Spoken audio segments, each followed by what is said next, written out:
Hi friends, ನೀವೇನಾದರೂ ಈ ಥರ ಅವಲಕ್ಕಿಯಲ್ಲಿ ಪೊಂಗಲನ್ನು ಮಾಡಿಕೊಟ್ರೆ ಎಲ್ಲರೂ ಫಿದಾ ಆಗೋದಂತೂ ಗ್ಯಾರಂಟಿ. ಟೇಸ್ಟಲ್ಲಿ ಮಾತ್ರ ನೆಕ್ಸ್ಟ್ ಲೆವೆಲು ಸಖತ್ತಾಗಿರುತ್ತೆ ಅವಲಕ್ಕಿ ಪೊಂಗಲ್ ಮಾತ್ರ. ಮತ್ತೆ ತಡ ಹೇಗೆ ಮಾಡೋದು ನೋಡ್ಕೊಳ್ಳೋಣ ಬನ್ನಿ. ನಾನಿಲ್ಲಿ ಮುಕ್ಕಾಲು ಲೋಟ ಹೆಸರು ಬೇಳೆಯನ್ನು ತೊಗೊಂಡು ಲೋ ಫ್ಲೇಮಲ್ಲೇ ಯಾವುದೇ ತುಪ್ಪ ಎಣ್ಣೆನ ಹಾಕ್ತೇನೆ 2 ನಿಮಿಷ ಹುರ್ಕೊಳ್ಬೇಕಾಗತ್ತೆ. ಘಮ್ ಅಂತ ಅರೋಮಾ ಬರಬೇಕು, ಅಲ್ಲಿ ತನಕನೂ ಹುರ್ಕೊಳ್ಳಿ. ಬಟ್ ಕಲರ್ ಚೇಂಜ್ ಆಗಬಾರ್ದು. ಹೆಸರು ಬೇಳೆ ಇಷ್ಟಾದರೆ ಸಾಕಾಗುತ್ತೆ. 2 ನಿಮಿಷ ತೊಗೊಳುತ್ತೆ ಲೋ ಫ್ಲೇಮಲ್ಲೇ ಹುರಿಯೋದ್ರಿಂದ. ಈ ಥರ ಹುರಿಯೋದ್ರಿಂದ ಪೊಂಗಲ್ ತುಂಬಾ ಟೇಸ್ಟಿಯಾಗಿ ಬರುತ್ತೆ. ಹುರಿದೇನೂ ಕೂಡ ನೀವು ಮಾಡ್ಬೋದು, ಬಟ್ ಹುರಿದು ಮಾಡಿದ್ರೆ ಟೇಸ್ಟ್ ಬೇರೆ ಥರ ಇರುತ್ತೆ. ಈ ಥರ ತೊಳ್ಕೊಂಬಿಡಿ ಹೆಸರು ಬೇಳೆನ ಹುರ್ಕೊಂಡು, ಯಾಕೆಂದರೆ ಕೆಮಿಕಲ್ ಎಲ್ಲ ಯೂಸ್ ಮಾಡಿರ್ತಾರಲ್ವ. ಸೊ ಹಾಗಾಗಿ ಈ ಥರ ತೊಳೆದು ಮಾಡೋದೇ ಒಳ್ಳೆಯದು. ಹಾಗಾಗಿ ಹೆಸರು ಬೇಳೆಯನ್ನು ಈ ಥರ ತೊಳ್ಕೊಂಡು 1 ಗ್ಲಾಸ್ ನೀರನ್ನು ಹಾಕಿಬಿಟ್ಟು ಒಂದು 3ರಿಂದ 4 ವಿಜಿಲು ಲೋ ಫ್ಲೇಮಲ್ಲೇ ಹಾಕಿಸ್ಕೊಳ್ಬೇಕಾಗತ್ತೆ. ಅದಾದಮೇಲೆ ಅದೇ ಗ್ಲಾಸಲ್ಲಿ 1.25 ಗ್ಲಾಸ್ ದಪ್ಪ ಅವಲಕ್ಕಿಯನ್ನು ತೊಗೊಂಡು ತೊಳೆದಿಟ್ಬಿಡೋಣ. ಅದೊಂದು 15 ನಿಮಿಷ ನೆನ್ಕೊಂಡ್ಬಿಡಲಿ. ಈ ಕಡೆ ವಿಜಲ್ ಕೂಡ ಬರುತ್ತೆ, ಒಂದು 3ರಿಂದ 4 ವಿಜಲ್ ಆದರೆ ಸಾಕಾಗುತ್ತೆ. ಅದಾದಮೇಲೆ ಒಗ್ಗರಣೆಗೆ ನಾನಿಲ್ಲಿ 1 ಟೇಬಲ್ ಸ್ಪೂನ್ ಜೀರಿಗೆಯನ್ನು ತೊಗೊಳ್ತಾ ಇದ್ದೀನಿ. ಹಾಗೆ ಒಂದು 7ರಿಂದ 8 ಕಾಳು ಮೆಣಸನ್ನು ತೊಗೊಳ್ತಾ ಇದ್ದೀನಿ. ಹುರ್ಕೊಳ್ತಿಲ್ಲ, ಹೀಗೆ ಹಸಿದನ್ನೇ ತೊಗೊಂಡ್ಬಿಟ್ಟು ನಾನು ಅದನ್ನು ಅರ್ಧ ಪುಡಿ ಮಾಡ್ಕೊಳ್ಬೇಕು. ಫುಲ್ ಸಣ್ಣ ಪುಡಿ ಮಾಡ್ಕೊಳ್ಬೇಡಿ, ಅರ್ಧ ಇಷ್ಟು ಪುಡಿ ಆದರೆ ಸಾಕಾಗುತ್ತೆ. ಹಿಂಗೆ ಪುಡಿ ಮಾಡೋದ್ರಿಂದ ಟೇಸ್ಟ್ ಮಾತ್ರ ಸಖತ್ತಾಗಿರುತ್ತೆ. ಹಾಗೆ ಯಾರೆಲ್ಲ ಮೆಣಸನ್ನು ತೆಗೆದಿಡ್ತಾರಲ್ವ ಅಂಥವರು ಕೂಡ ತಿಂತಾರೆ. ಹಾಗೆ ಸ್ವಲ್ಪ ಕರಿಬೇವಿನ ಸೊಪ್ಪನ್ನು ತೊಗೊಳ್ತಾ ಇದ್ದೀನಿ. ನಿಮ್ಗೆ ಎಷ್ಟು ಬೇಕೋ ಅಷ್ಟು ಕರಿಬೇವಿನ ಸೊಪ್ಪನ್ನು ತೊಗೊಳ್ಳಿ ಒಗ್ಗರಣೆಗೆ. ಹಾಗೆ 2 ಹಸಿಮೆಣಸಿನ್ಕಾಯನ್ನು ತೊಗೊಂಡಿದ್ದೀನಿ.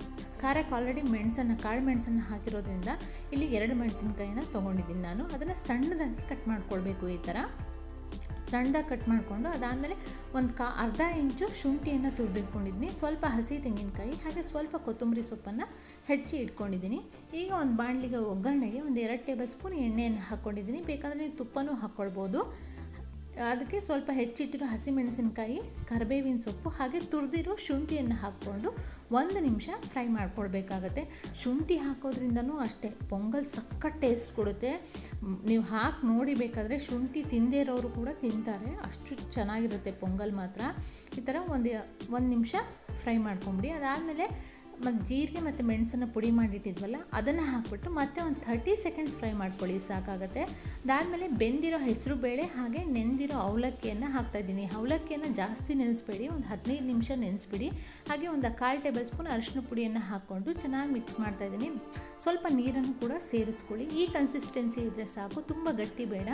ರುಚಿಗೆ ತಕ್ಕಷ್ಟು ಉಪ್ಪನ್ನು ಹಾಕ್ಬಿಟ್ಟು ಮೇಲ್ಗಡೆ ಸ್ವಲ್ಪ ಹಸಿ ತೆಂಗಿನಕಾಯಿ ತುರಿದಿಟ್ಟಿದ್ವಲ್ಲ ಅದನ್ನು ಹಾಕ್ಕೊಂಡು ಸ್ವಲ್ಪ ಕೊತ್ತಂಬರಿ ಸೊಪ್ಪನ್ನು ಹಾಕ್ಕೊಂಡು ಮಿಕ್ಸ್ ಮಾಡಿಬಿಟ್ರೆ ಸಖತ್ ಟೇಸ್ಟಿಯಾಗಿರೋ ಪೊಂಗಲ್ ರೆಡಿ ಆಗುತ್ತೆ. ಈ ಟೈಮಲ್ಲಿ ನಿಮಗೆ ಬೇಕು ಅಂದರೆ ಸ್ವಲ್ಪ ಬೆಲ್ಲವನ್ನು ಹಾಕ್ಕೊಳ್ಳಿ.